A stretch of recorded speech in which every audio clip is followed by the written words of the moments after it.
ወቅረብ የሚያስፈልገው ንስሐ መግባት 18 ሰዓት መጾም የነቱ ታምረ ማርያም መስማት ሰውነትን ከ18 ሰዓት በፊት መታጠብ ባልና ሚስት ከሆኑ 3 ቀን ከመቁረብ አስቀድሞ ከሩካቤ ሥጋ መከልከል ቅዱስ ስሉስ የምትባለውን ጸሎት በቃል ማጥናት ቅዱስ ቅዱስ ቅዱስ ቅዱስ ስሉስ ዘይት ነገር የምትለውን አታውቋትም ሀበኒ ከመንሳ ዘንተ ሥጋ ወደም ዘይንበለ ኩነኔ ሀበኒ ግበር ፍሬ ዘያሰምረክ ከማስተር በስባቲከ ወይውለከ ዘገብር ዘዚያከ ፈቃድ በታምኖ ጽዋከ ወጽው መንግሥተከ እትቀደስ እግዚኦ ስምከ በላዕሌነ ስመ ኃያል አንተ እኩት ወስቡ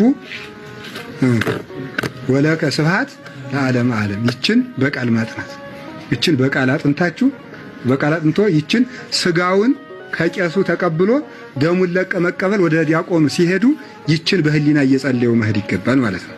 ይችን በቃል አጥንታችሁ መምጣት ከዚያ ቀጥሎ ይቀበሉ ሲሉ ያው ይፍቱኝ ብሎ መቀበል ነው።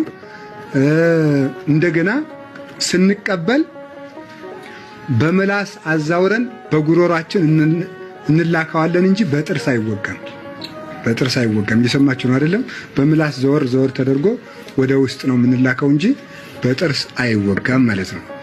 ይሄንን ያዛችሁ። ከቆረቡ በኋላ ጥፍር አይቆረጥም፣ ሰውነት አይታጠብም፣ ምራቅ አይተፋም፣ ከልብስ መራቆት የለም፣ ሩቅ መንገድ አይኬድም፣ ስግደት አይሰገድም፣ ጫጫታና ሁካታ ድንፋታ ካለበት ቦታ አይኬድም፣ ጫጫታ ካለበት አደባባይ አይኬድም፣ ሙግት አይደረግም፣ ምራቅ እንትፍ አይባልም ብያለሁ። ሰውነትን መታጠብ የለም እጅንም ጨምሮ እንዲሁ ከቁርባን በኋላ 2 ቀን መከልከል ይገባል። ባለ ትዳሮችን ይመለከታል። 2 ቀን ከሩካቤ ሥጋ ይከለከላል።